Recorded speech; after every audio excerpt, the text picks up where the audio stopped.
दर्शकों, हरिओम, जय श्री राम। ज्योतिष की सीरीज में आज हम कर रहे हैं सूर्य देव का 5वें भाव में फलादेश। अर्थात यदि सूर्य देव इस घर पे बैठा हो, राशि यहाँ कोई भी हो सकती है, लगभग मैं हर वीडियो में बताता हूँ। चाहे राशि कहीं कुछ भी लिखी हो, पहला घर हमेशा लगन ही माना जाता है। ये पहला घर होता है, ये दूसरा, तीसरा, चौथा और पांचवा, ये पांचवा घर ही माना जाएगा। भले ही राशि यहाँ पर 1 2 3 4 5 6 7 8 9 10 11 12 कुछ भी हो, 12 राशियों में से कोई राशि यहाँ हो सकती है, पर घर ये पांचवा ही माना जाएगा। ये पांचवा घर पिछले की मैंने स्पेशल वीडियो बनाई थी कि पूरे 12 घरों में किस घर में से हम किसका संबंध देखते हैं, किससे हमें क्या मिलता है। तो पांचवा घर जो होता है मुख्य रूप से संतान के लिए मैंने लिख दिया है, आप इसको स्क्रीनशॉट ले सकते हो ताकि आपको याद रहे। पांचवा घर मुख्य रूप से संतान के लिए, विद्या के लिए, बुद्धि के लिए मतलब इंटेलिजेंस, शिष्टाचार, गुरु शिष्य का जो संबंध है वो भी यहीं से देखते हैं। प्रेम प्रसंग, रोमांस जो भी होता है वो भी यहीं से देखते हैं। मीन्स लव फेयर यहीं से देखते हैं।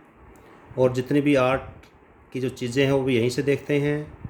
जासूसी, लॉटरी, जुआ, मंत्र यंत्र आदि जो भी देखते हैं हम यहीं से देखते हैं। योग वगैरह की यहीं से देखते हैं। और न्याय व्यक्ति न्यायप्रिय है या नहीं है वो भी यहीं से ही देखते हैं। अब सबसे पहले देखो कि पांचवा घर कितना महत्वपूर्ण है, क्योंकि ये संतान का कारक है। भी कोई भी गृहस्थी जीवन में जो भी आएगा, सबसे पहले शादी होने के बाद एक पहली इच्छा ये होती है कि उसका वंश चले। तो संतान का एक महत्वपूर्ण रोल है। तो ये इसके बाद जब बच्चा जन्म लेता है तो उसके बाद विद्या भी ज़रूरी है, क्योंकि इंटेलिजेंस जितनी अच्छी होगी उतनी उसकी विद्या ज़्यादा आएगी। तो इस भाव में एक मुख्य रूप से सूर्य, तो चलो हम आज सूर्य के रूप में तो कर ही रहे हैं। मुख्य रूप से यदि मोटा मोटा इसके बारे में बताया जाए कि यदि यहाँ कोई पाप ग्रह बैठा हो तो अशुभ प्रभाव देगा, और यदि शुभ ग्रह बैठा हो तो शुभ प्रभाव देगा। ये तो हम मोटा मोटा ध्यान देना पड़ेगा। अब हमें जैसे सूर्य की आज हम बात कर रहे हैं, पिछली वीडियो में मैंने आपको बताया था कि चौथे हाउस का बताया था, तो उसमें आपको बताया था कि सूर्य आत्मा का कारक है, सूर्य पिता का कारक है, सूर्य आत्म सम्मान का, मान सम्मान इज्जत का कारक है। और जितने हमारे राजकीय संबंध होते हैं, अर्थात गवर्नमेंट के जितने रिलेशन होते हैं, मतलब गवर्नमेंट जॉब का जो संबंध है या गवर्नमेंट के अधिकारियों से जो हमारे संबंध बनते हैं, गवर्नमेंट से संबंधित लोग, एमएलए, एमपी या जितने भी आईएएस आईपीएस ऑफिसर से जितने हमारे जो रिलेशन बनते हैं वो सूर्य से ही देखे जाते हैं। जिसका सूर्य जितना अच्छा होगा उनका बड़े लोगों से उठना बैठना होगा, और सूर्य जिसका कमज़ोर होगा तो उनका बड़े लोगों से उठना बैठना कम रहेगा। ये आप रियल में देख सकते हो, ये केवल डराने की बात नहीं है, ये सत्य है। इसके अलावा आपको उससे पिछली वीडियो में बताया था, क्योंकि आज की वीडियो में भी चीज़ें बार बार यूज़ होंगी, कि राशि नंबर 1 5 और 9 ये अग्नि तत्व राशियाँ हैं, 2 6 और 10 ये पृथ्वी तत्व राशियाँ हैं, 3 7 और 11 ये वायु तत्व राशियाँ हैं, और 4 8 और 12 ये जल तत्व राशियाँ हैं। सूर्यदेव सिंह राशि में सब राशि का होता है, सूर्यदेव मेष में उसका होता है, और सूर्यदेव तुला में नीच का फल देता है। ये चीज़ें आपको बेसिक चीज़ें सूर्यदेव के बारे में पहले पता होना चाहिए, जो पिछली वीडियो में मैंने आपको बताया था। इसके अलावा कई बार स्त्री पुरुष की राशियों में भी भेद आ जाता है। जितनी भी विषम राशियाँ होती हैं वो सारी पुरुष राशियाँ कहलाती हैं, और जितनी भी सम राशियाँ अर्थात 2 4 6 8 10 12 उनको हम स्त्री राशियाँ कहते हैं। तो इन चीज़ों को आपको ध्यान देना होगा। अब हम सूर्य देव का 5वें भाव पर फलादेश करते हैं। सामान्य रूप से देखा जाए तो सूर्य हालांकि यहाँ का कारक ग्रह है 5वें भाव का, पर उसके बावजूद भी संतान के लिए अच्छा नहीं होता। संतान ऐसे व्यक्तियों को संतान होने में बहुत बड़ी बाधा बनती है। और यदि चाहे किसी भी राशि में हो, बाधक पक्का बनेगी। हाँ, यदि बृहस्पति ग्रह अच्छा प्रभाव में है, उसका है, या सूर्य बृहस्पति ग्रह की इस भाव पर दृष्टि है, तो संतान हो जाएगी। पर कहीं ना कहीं फिर भी बाधा तत्व बनी रहेगी। संतान पर बाधा, या संतान होने के बाद कोई रोग सताएगा। तो कहने का मतलब ये है कि संतान के लिए तो यहाँ पर शुभ नहीं होता। हाँ, इस घर में बैठने पर किन किन चीज़ों में ज़्यादा फायदेमंद रहेगा सूर्यदेव? एक तो यहाँ पर रहेगा राजनीति के लिए, क्योंकि ये घर राजनीति का भी है, तो राजनीति के लिए बहुत बढ़िया रहेगा। जिसका 5वें घर में सूर्य है, आपने कहीं पर देखा होगा कुछ लोगों का राजनीति में बहुत बड़ा सम्मान होता है पर उनके बच्चे नहीं होते। तो कारण उनका ये होता है कि सूर्य उनका ऐसी स्थिति में होता है कि भाई संतान भाव पे तो नेगेटिव असर देता है और उससे कैरियर के लिए अच्छा रिजल्ट देता है। तो एक पक्ष अच्छा होता है, एक दूसरा पक्ष कमज़ोर होता है।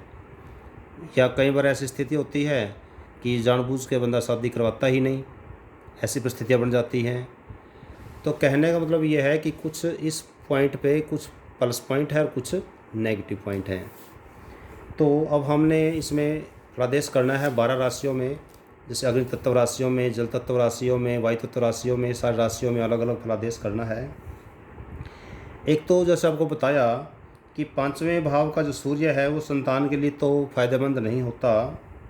और ऐसी स्थिति में जो जातक की स्त्री है, मतलब जैसे पुरुष की कुंडली हो, तो उसकी जो पत्नी है उसकी खासकर पहली संतान को गर्भपात होने की ज़्यादा चांस रहती है। कई बार तो संतान होते ही नहीं है, और यदि बृहस्पति का इस पर दृष्टि हुई तो संतान तो हो जाएगी, पर पुत्र सुख में कमी जरूर रहेगी।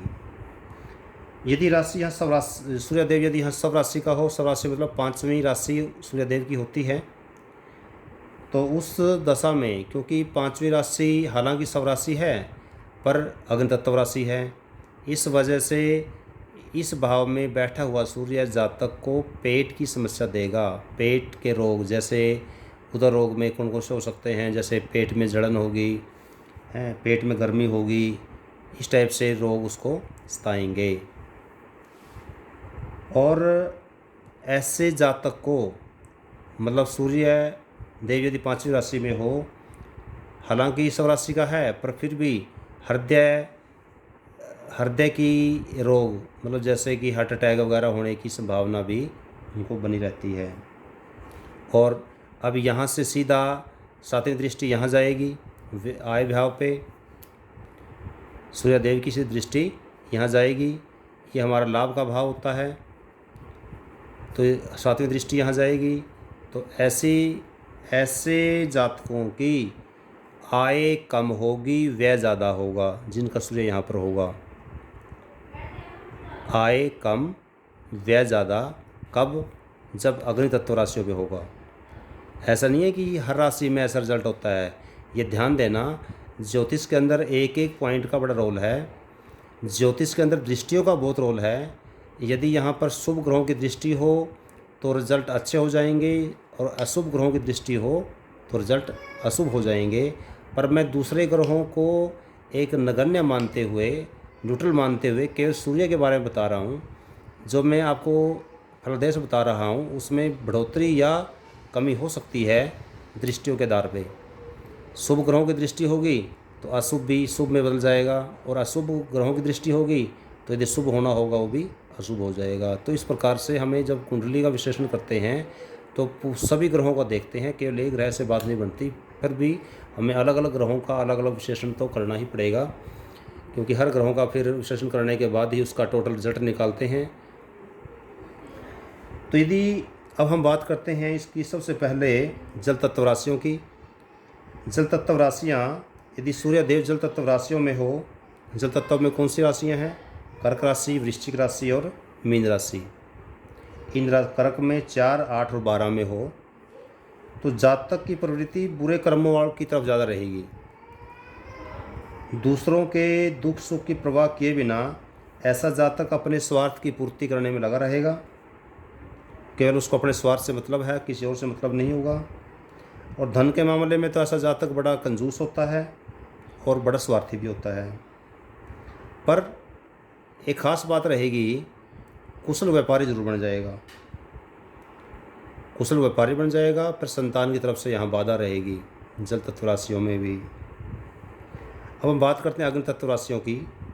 अग्नि तत्व राशियों में आपको जैसे बताया था, कौन सी 1, 5 और 9, अर्थात मेष राशि, सिंह राशि और धनु राशि, ये 3 राशियाँ अग्नि तत्व राशियाँ होती हैं। इनमें सूर्य की स्थित होने पर जातकों को शिक्षा तो पूरी प्राप्त होगी। शिक्षा के मामले में नेगेटिव रिजल्ट यहाँ पर नहीं मिलेगा यदि यहाँ पर अग्नि तत्व राशियाँ हो, लेकिन संतान का प्रायाभाव ही रहता है। और यदि अन्य योगों की वजह से संतान हो भी गई, जैसे आपको बताया था कि यदि बृहस्पति शुभ हो, शुक्र ज़्यादा शुभ अवस्था में हो, उसका हो, क्योंकि बृहस्पति और शुक्र परम शुभ ग्रहों में आते हैं, तो यदि संतान हो भी गई तो जातक का ज़्यादातर धन बच्चों की रोगों पे, बच्चों की बीमारियों पे लगता है अग्नि तत्व राशियों में, अर्थात अग्नि तत्व राशियों में यहाँ पर सूर्य अच्छा नहीं माना जाएगा। हाँ, आपको एक उपाय बता देता हूँ। जिन जातकों का यहाँ पर सूर्य हो और उसको संतान बाधा आ रही हो, तो उन ऐसे जातकों को संतान गोपाल मंत्र का जाप करना चाहिए, तो परमात्मा की कृपा से अशुभ प्रभाव में कमी आएगी। या संतान गोपाल पाठ भी कर सकते हैं, पुस्तक आती है संतान गोपाल पाठ की। और हरिवंश पुराण का भी बहुत ज़्यादा महत्व है। सूर्य को शांत करने के लिए, सूर्य भगवान के जो अशुभ प्रभाव हैं उनको कम करने के लिए या बिल्कुल ख़त्म करने के लिए हरिवंश पुराण का बहुत ज़्यादा महत्व है, तो उनको हरिवंश पुराण पढ़ना चाहिए। तो परमात्मा ने चाहा तो उनकी संतान बाधा दूर हो जाएगी। तो हर एक बीमारियां भी हैं, बीमारियों का इलाज भी है।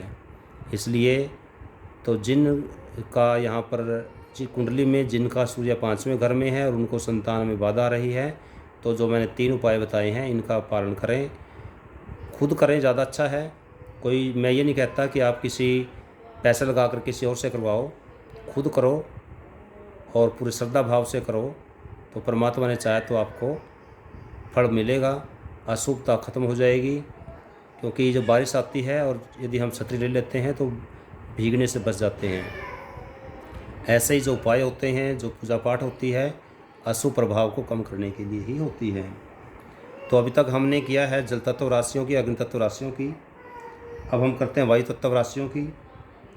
वायु तत्व राशियों में जातक विद्या वैसे नहीं होगा, अर्थात विद्या में उसका बस विद्या विद्या विद्या, पढ़ो पढ़ो पढ़ो, आगे से आगे पढ़ता रहे, मतलब पढ़ने में ज़्यादा ध्यान होगा, नौकरी की तरफ ध्यान कम होगा। आगे आपने देखा होगा कुछ लोग पूरी ज़िंदगी पढ़ते रहते हैं, काम धंधा कुछ नहीं करते, ठीक है। तो ऐसे जातक, और एक ख़ास बात और है, वायु तत्व राशियों में जिनका सूर्य यहाँ पर होता है उनके 2 विवाह के योग भी होते हैं। हर राशि में नहीं, ध्यान देना, हर राशि के आधार पे हर ग्रह के जो फलादेश बदलते हैं। कभी आप यहाँ पर सूर्य देखो और किसी कह देते आपके दो शादियाँ होंगी, ऐसा नहीं है। ये केवल वायु तत्व राशियों में की बात बता रहा हूँ मैं आपको। वायु तत्व राशियों में ही 2 विवाह के योग बनते हैं। और वायु तत्व राशियों में जो जातक है वो ज़्यादातर लेखक बनता है या प्रकाशक बनता है, मतलब पढ़ाई लिखाई वाले काम में ज़्यादा रहेगा। प्रोफेसर बन सकता है, टीचर बन सकता है, क्योंकि उसको पढ़ने लिखने का ज़्यादा शौक़ रहता है, पढ़ाई की तरफ ज़्यादा उसका रुझान रहता है वायु तत्व राशियों वाला। और जो अब आता है चौथी राशि पृथ्वी तत्व राशियाँ। पृथ्वी तत्व राशियों वाला जो व्यक्ति होगा, यदि यहाँ पर पृथ्वी तत्व राशियाँ होंगी और सूर्य उसमें पृथ्वी तत्व राशियों में होगा, तो जातक क्रोधी होगा, क्रोधी और गलत कार्य करने वाला होगा, कुरूप भी हो सकता है और दुष्ट बुद्धि वाला होगा।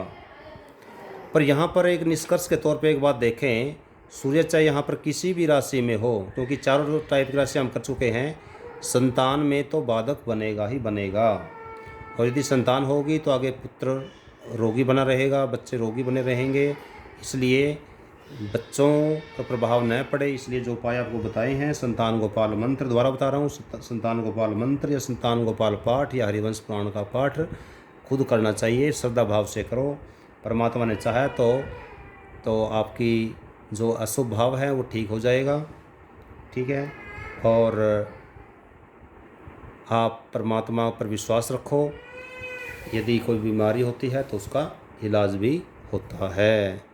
तो आज हमने किया 5वें भाव में सूर्य का फलादेश, कल को हम करेंगे सूर्य भाव का 6ठे भाव में फलादेश। तो अब मुझे दीजिए आज्ञा, मैं अपनी वाणी को विराम करता हूँ। आपने इस चैनल को सब्सक्राइब करना है, आगे से आगे शेयर करना है और कमेंट करना है कि आपको जो नॉलेज दी है, ज्ञान दिया है, आपको कैसा लगा। यदि आपको सुझाव देना चाहते हैं, सुझाव दे सकते हैं। धन्यवाद।